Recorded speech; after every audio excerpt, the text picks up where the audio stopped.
Hello. Good morning, ladies and gentlemen. Kamusta mga kabrigada? After 40 years from our graduation, nagbalikan lahat sa PMA, yung mga umattend.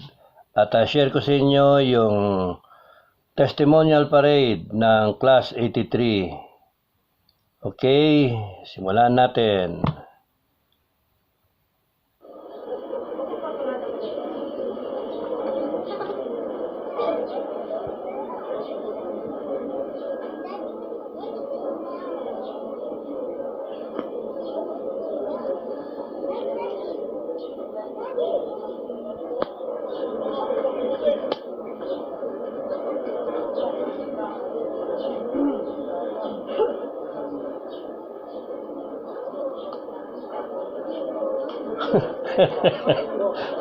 Parang naglalakas sa luneta.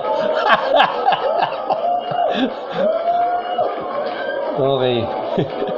Yung ka ng pintasan. The PMA Matikas class of 1983 saga began when 6,411 young men decided to unravel their murky future with a will for military servitude. With their tender but committed personal resolve, they mastered the courage to be counted as applicants to the most acclaimed but equally daunting life of a PMA cadet. The first hurdle, the entrance exam. In the midst of the martial law, the life of the military then is a mixture of honor, fear, and expected struggles. From among the applicants, only 4,610 dared to take the test in October of 1978. Of these, 690 were blessed to proceed to the next level, the physical and medical exams at the Viluna AFP Medical Center. It was not by sheer luck that some were admitted, because then some innovations were already infused with the usual battery of examinations. Psychiatric and psychological examinations were given primacy, in addition to the rigorous physical and mental selection. Diverging from the usual format of admission, where the plebes are directly made to report to Fort Del Pilar, Talo namin kayo, meron pa kaming Macario Sakay. reported to the Philippine Marines Headquarters in Fort Bonifacio Naval Station. Hindi pa binabayaran yung retirement, kaya hindi makapagpagupit eh. Of the trial, 2 weeks pre-cadetship training. Proudly, we were the first PME class to undergo such training. After 2 weeks of road runs, army dozen, sun exposure, and the rending blasts of the Marine drill sergeants, the class appeared ripped enough to be shipped on to Luwakan for their 2-month summer camp or peace barracks. Having gone through the crucible of the Marines, the class may be rightly awed but not shocked when our plebe details attempted to gnaw at our scared but definitely not shaken faces.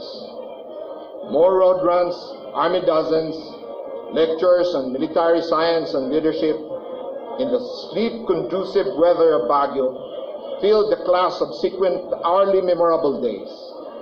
In no time, the class started to become the unflinching fans of Noble Catalin as we beg her to shorten the ticks and seconds that silently witness our painful but honorable transformations. For what seemed like eternity, our incorporation day came. It was a cold, rainy day in June when we were ceremonially included to the corps, a fitting shower of the unexpected graces and blessings to come. The academic period that followed came like a double treat for us plebes. It is the time when we can officially sleep with a treat of a delinquency report and to cope with the unspeakable treats that our upperclassmen subject us in the barracks.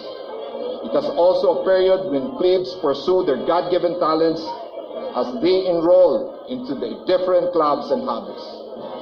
For those who are endowed physically and spirit to endure, they join the marathon and silent drill.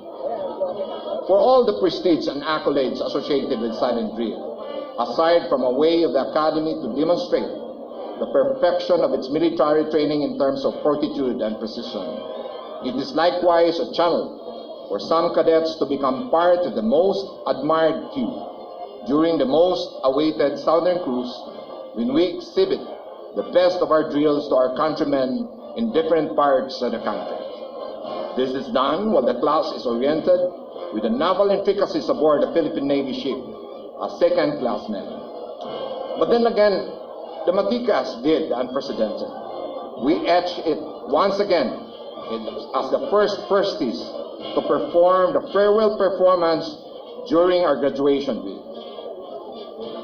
For varying reasons, the periods that witnessed the 4-year academic season saw the separation of our classmates that we have become familiar, accustomed, and banded as brothers.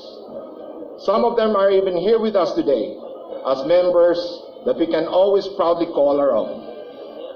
Of the 321 that originally set up, 135 were donned their first VIX, or the second lieutenant badge, on 11 March of 1983, who joined with the other achievers to complete the 198 that comprised the PM Matikas class of 1983. Of these, 13 graduated with honors, 2 magna cum laude, and 11 cum laude.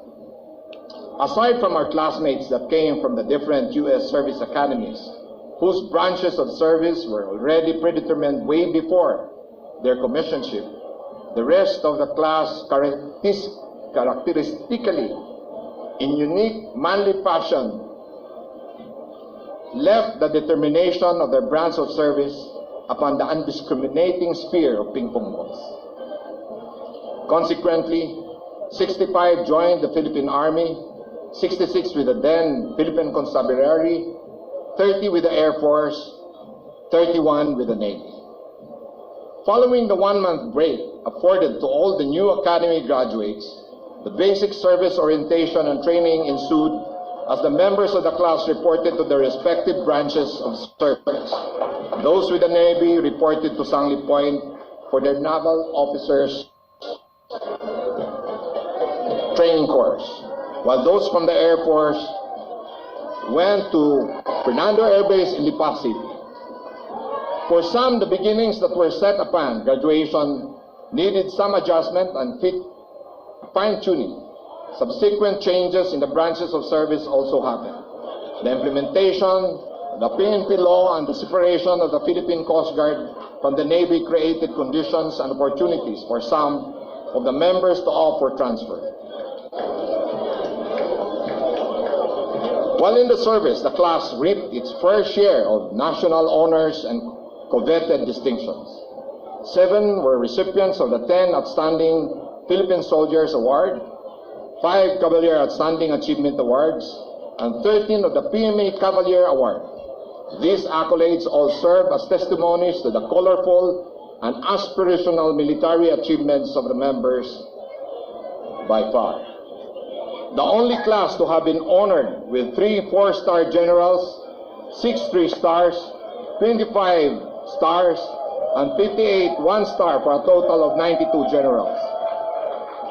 This level of competence ushered in making possible the Matikas as the first PME class to place the whole armed forces under the command of 4 of its members for 4 consecutive turnovers in a period of 4 years, a truly unprecedented achievement in the Philippine military history.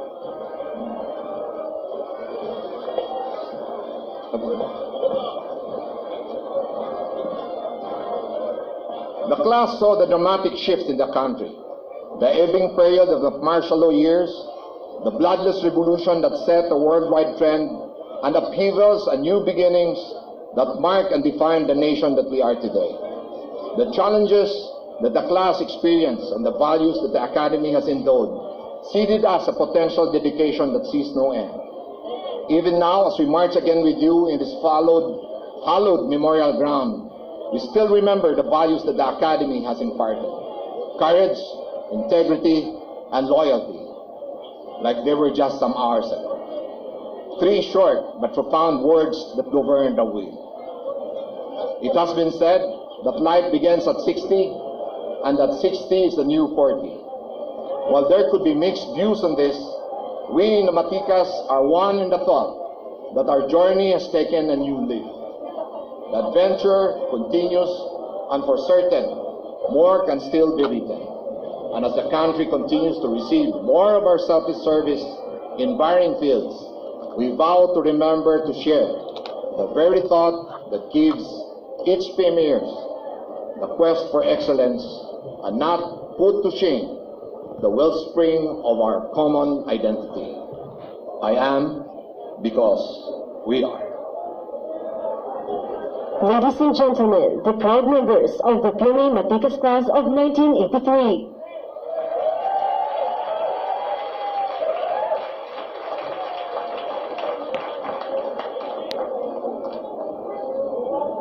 So guys, hanggang doon lang muna. At least na-share ko sa inyo yung 40th anniversary ng klase namin. We graduated 11th March 1983. So nangyari itong testimonial parade na to ng 11th March 2023. So ang count mga 106 lang ang naka-attend. Iba nasa langit na. Tsaka yung iba may mga kanya-kanyang reasons kung bakit hindi nakapunta. But in spirit, nandiyan naman lahat. Masaya naman. So, I wish you pleasant day, happy Sunday. Maraming salamat sa pagpanood. God bless. Bye-bye.